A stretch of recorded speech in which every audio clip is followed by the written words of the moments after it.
दोस्तों स्वागत है एक बार फिर आपका मेरे channel love for all purpose पे।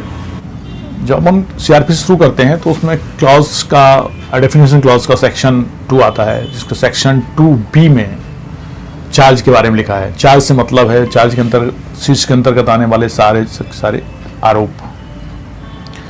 एक्चुअल में आरोप है क्या, हम थोड़ा सा आरोप को समझ लें, उसके बाद हम अपने सेक्शन वाइज जो अध्याय 17 में 211 से 224 तक हैं उनको देखेंगे।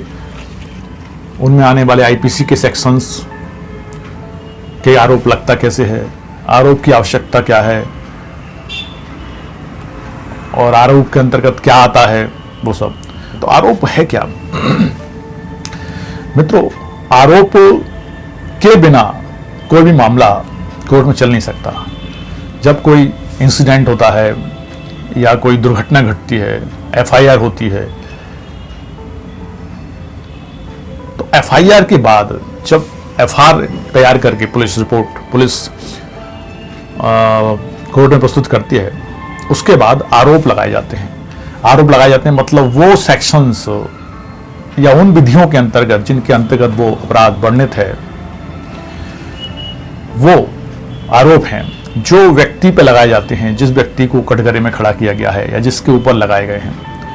वो व्यक्ति को न्यायालय में मजिस्ट्रेट या न्यायाधीश खड़ा करने के बाद उस व्यक्ति से पूछता है, क्या आपको आईपीसी के सेक्शंस के अंतर्गत या अन्य अपराध के अंतर्गत आप पर लगाए जो आरोप हैं, क्या वो आपको स्वीकार हैं।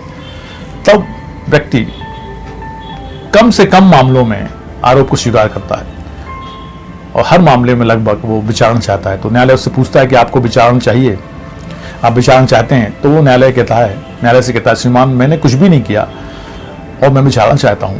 तब न्यायालय की प्रोसेस शुरू होती है।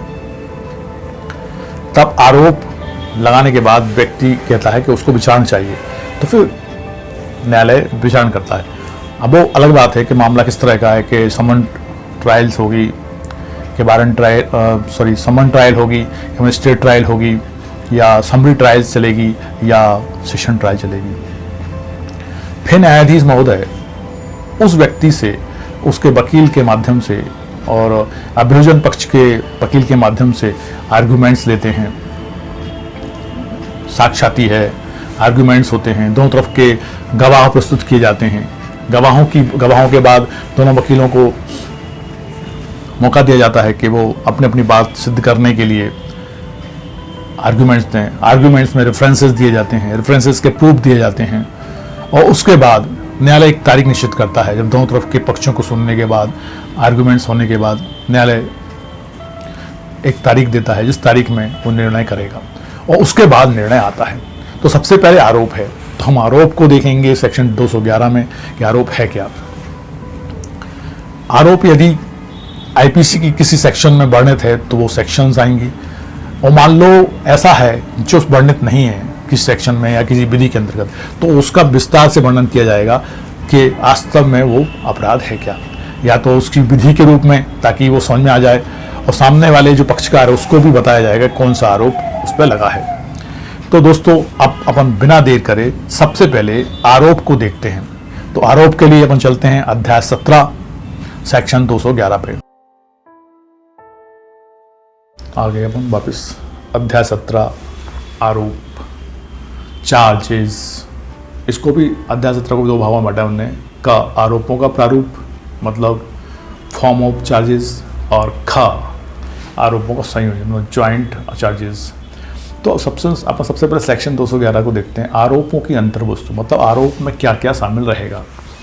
तो वो कहते हैं,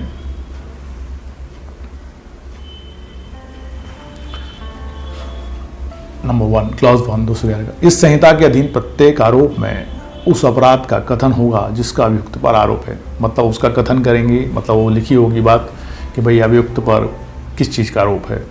नंबर 2 है क्लॉज, यदि उस अपराध का सृजन करने वाली विधि द्वारा उसे कोई विनिर्दिष्ट नाम नहीं दिया गया है तो आरोप में उसी नाम से उस अपराध का वर्णन किया जाएगा। मान लो कोई विधि का उसका नाम ही नहीं है, अपराध का सृजन नहीं है, इस विधि के अंतर्गत वो अपराध हुआ है जहाँ पे उसका कोई नाम नहीं है, तो आरोप में उसी नाम से उस अपराध का वर्णन किया जाएगा। मतलब वर्णन करके ही हम अपराध को लिखेंगे, क्योंकि नाम नहीं है, नाम होता तो नाम लिख देते। 3 है, यदि उस अपराध का सृजन करने वाली विधि द्वारा उसे कोई विनिर्दिष्ट नाम नहीं दिया गया है तो अपराध की इतनी परिभाषा देनी होगी जितनी से अभियुक्त को उस बात की सूचना हो जाए कि जिसका उस पर आरोप है। या तो नाम होगा अपराध का, यदि नाम नहीं है अपराध का तो उसकी इतनी परिभाषा देनी होगी जिससे उस व्यक्ति को यह अनुमान हो जाए कि उसके ऊपर किस बात का आरोप है, किस अपराध का आरोप लगा हुआ है। मतलब उसको डिफाइन करना पड़ेगा। 4, वह विधि और विधि की वह धारा जिसके द्वारा जरूर विरुद्ध अपराध किया जाना कथित है आरोप में उल्लिखित होगी। मतलब वह विधि, मतलब मान लो IPC है या कोई अन्य विधि है, NDPS एक्ट है, वो विधि का नाम आएगा और विधि की वह धारा आएगी जिसके अंतर्गत वह अपराध उल्लिखित है। मतलब सेक्शन और वो विधि जिसके अंतर्गत वो, जैसे कि IPC की सेक्शन 302 के तहत आपके ऊपर फलानी आपके ऊपर आरोप है, ऐसा करके बोला जाता है। तो वहाँ पे IPC हो गया, इंडियन पीनल कोड, और सेक्शन हो गया 302। ऐसे यहाँ पे वो सेक्शन बतानी पड़ेगी जिसके अंतर्गत वो अपराध वर्णित है, और वो अपराध विधि बतानी पड़ेगी जिसके अंतर्गत की वो अपराध सेक्शन है। क्लॉज 5, यह तथ्य की आरोप लगा दिया गया है। इस कथन के समतुल्य है कि विधि द्वारा अपेक्षित प्रत्येक शर्त जिससे आरोपित अपराध बनता है उस विशिष्ट मामले में पूरी हो गई है। मतलब यह तथ्य की आरोप लगा दिया गया है, मतलब आप पे ये आरोप लगा दिया गया, उस पर मतलब आरोपी पे आरोप लगा दिया गया है। इस बात का ये मतलब है कि अपेक्षित प्रत्येक शर्त जो उस सेक्शन को पूरी करती हो वो सारी की सारी उसने पूरी फुलफिल कर ली है, इसलिए वो आरोपित अपराध बनता है, उस विशिष्ट मामले में पूरी हो गई है। मतलब आरोप लगाया है तो उससे संबंधित सारी प्रक्रिया पूरी कर ली गई है। नंबर 6, आरोप न्यायालय की भाषा में लिखा जाएगा। आरोप उस न्यायालय की भाषा में लिखाया जाएगा जो भी वहाँ की भाषा है, भाषा में लिखा जाएगा। मतलब अंग्रेजी में हो रहा है तो अंग्रेजी में लिखा जाएगा, हिंदी में हिंदी, अन्य कोई भाषा वहाँ उपयोग की जाती है तो उस भाषा में जिसमें लिखा जाता है तो न्यायालय की भाषा में वो लिखा जाएगा। तो ये आरोप का सेक्शन 211 का क्लॉज 6 था। अब क्लॉज 7 देखते हैं। और जितने भी ये सेक्शन हैं 211 से 217, 218 से 225 तक, 224 तक, इन सब में जो डिफाइन किए गए दृष्टांत हैं इनके माध्यम से हम और बहुत अच्छे से इसको समझ सकते हैं। परिभाषा से अभी समझ में आता है, यदि उससे समझ में नहीं आए तो फिर अपने लिए उदाहरण पर्याप्त होते हैं। अब क्लॉज 7 कह रहा है, यदि अभियुक्त किसी अपराध के लिए पहले दोष सिद्ध किए जाने पर किसी पश्चातवर्ती अपराध के लिए ऐसी पूर्व दोष सिद्धि के कारण वर्धित दंड का या भिन्न प्रकार के दंड का भागी है और वह आशयत है कि ऐसी पूर्व दोष सिद्धि उस दंड को प्रभावित करने के प्रयोजन के लिए साबित की जाए जिससे न्यायालय पश्चातवर्ती अपराध के लिए देना ठीक समझे, तो पूर्व दोष सिद्धि का तथ्य, तारीख और स्थान आरोप में कथित होंगे। और यदि ऐसा कथन रह गया है तो न्यायालय दंडादेश देने के पूर्व किसी भी समय उसे जोड़ सकेगा। मतलब ये कह रहे हैं कि मान लो किसी अपराध में व्यक्ति पहले से अपराध के लिए दंडित किया गया है और अन्य जो आरोप में फंसा हुआ है तो उसमें उस अपराध का हवाला दिया गया है और जिसमें इसको दंडित किया गया है, तो क्या करना पड़ेगा, उस दंड जिसमें उसको अपराध के लिए दंड मिला है उस दोष सिद्धि का तथ्य देना पड़ेगा, तारीख और स्थान आरोप में कथित होंगे वो सब बताना पड़ेगा। और यदि ऐसा कथन रह गया है न्यायालय के आरोप में तो न्यायालय दंडादेश देने के मतलब न्यायालय क्या करेगा, दंडादेश देने मतलब दंडादिष्ट करने के पूर्व, कन्विक्ट करने से पूर्व किसी भी समय उसको जोड़ सकता है। मतलब उसे आरोप में बाद में भी न्यायालय चाहे तो निर्णय देने से पहले कभी भी जोड़ सकता है। तो आपको बात समझ में आ गई होगी। अब अपन उसको इसके दृष्टांत देख लेते हैं, एग्जाम्पल से देख लेते हैं। उन एग्जाम्पल के माध्यम से हमको ज़्यादा समझ में आएगा। जैसे कि देखते हैं, का पर खा की हत्या का आरोप है, ठीक है, अच्छी बात है। यह बात इस कथन के समतुल्य है कि का कार्य भारतीय दंड संहिता 1860-45 की धारा 299 और 300 में दी गई हत्या की परिभाषा के अंतर्गत आता है। मतलब हत्या का आरोप है तो डेफिनेटली इंडियन पीनल कोड की सेक्शन 299 और 300 के अंतर्गत आता है। अब 299 में तो कल्पेबल होमिसाइड और 300 में हत्या है, तो क्या करेंगे, तो उन्होंने कहा वह उसी संहिता के साधारण अपवादों में से किसी के अंदर नहीं आता। मतलब संहिता में जो भारतीय संहिता में साधारण अपवाद हैं सेक्शन 76 से लेके सेक्शन 106 तक उन साधारण अपवादों में नहीं आता, ठीक है। और वह धारा 300 के 5 अपवादों में से किसी के अंदर भी नहीं आता। और सेक्शन 300 में 5 अपवाद हैं, यदि वो 5 अपवादों में आ जाएगा तो वो 299 में चला जाएगा, कल्पेबल होमिसाइड में। लेकिन सेक्शन 300 में दिए गए अपवादों में से भी नहीं आता, तो फिर क्या कंडीशन होगी? नहीं आता तो यदि वह अपवाद एक के अंदर आता है तो उस अपवाद के 3 परंतकों में से कोई ना कोई परंतक उसे लागू होता है। मतलब ये हो गया सेक्शन 300 में उन्होंने 5 अपवाद दिए हैं, यदि वो 5 अपवादों में से आ गया तो वो 299 में आएगा, लेकिन 300 में नहीं आएगा। लेकिन सेक्शन 300 में भी पहले अपवाद के भी 3 के भी अपवाद हैं, यदि उन अपवाद में से उन अपवादों में आ जाता है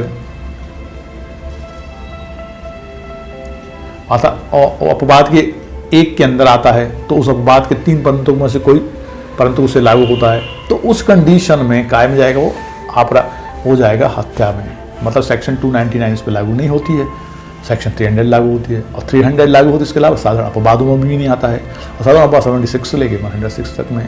तो ये सब देखने के बाद ही उस पर आरोप लगेगा कि सेक्शन 300 मतलब हत्या के अंतर्गत उसको मामले को रखा गया है, मतलब हत्या के अंतर्गत हत्या का आरोप उसके ऊपर है।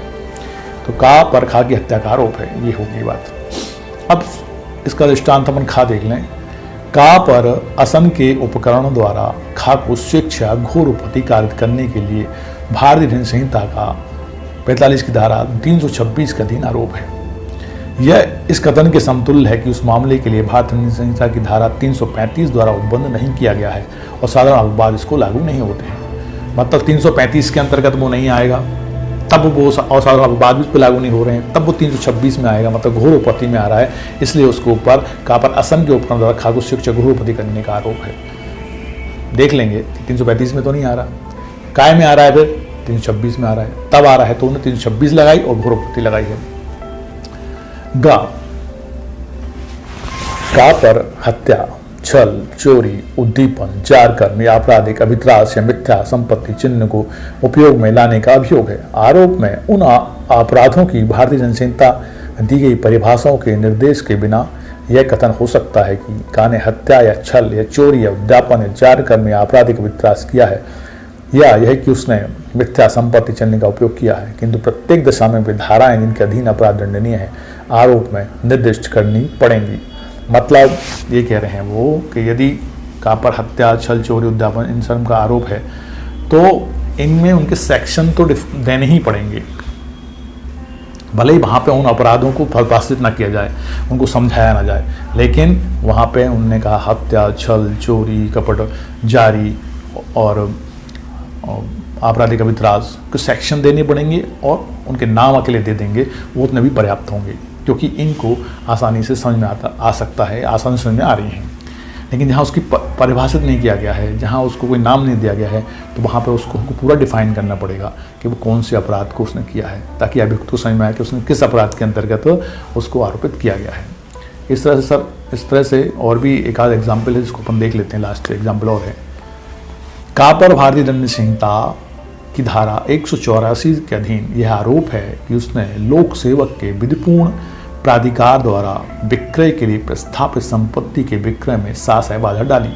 आरोप उन शब्दों में ही होना चाहिए। अब इस कंडीशन में क्या है, सेक्शन 184 क्या कह रही है कि आरोप है कि उसने लोक सेवक के विधिपूर्ण प्राधिकार द्वारा, एक लोक सेवक अपना विधिपूर्ण प्राधिकार के अंदर काम कर रहा है, विक्रय कर रहा है संपत्ति को, वहाँ इनने उस विक्रय को रोक दिया, विक्रय को नहीं करने दिया, लोक सेवक को रोका है, तो आरोप उन शब्दों में ही होगा कि भाई उसने क्या अपराध किया है, सेक्शन 184 में है। तो सेक्शन 211 हमने देखा कि आरोप में परिभाषित अपराध को या तो अपराध परिभाषित करेंगे, यदि वो इसका नाम नहीं दिया गया है और ये नाम है तो नाम आएगा और वो सेक्शन आएगी जिस सेक्शन के अंतर्गत वो परिभाषित है, और उस विधि का नाम भी आएगा जिस विधि के अंतर्गत वो सेक्शन है।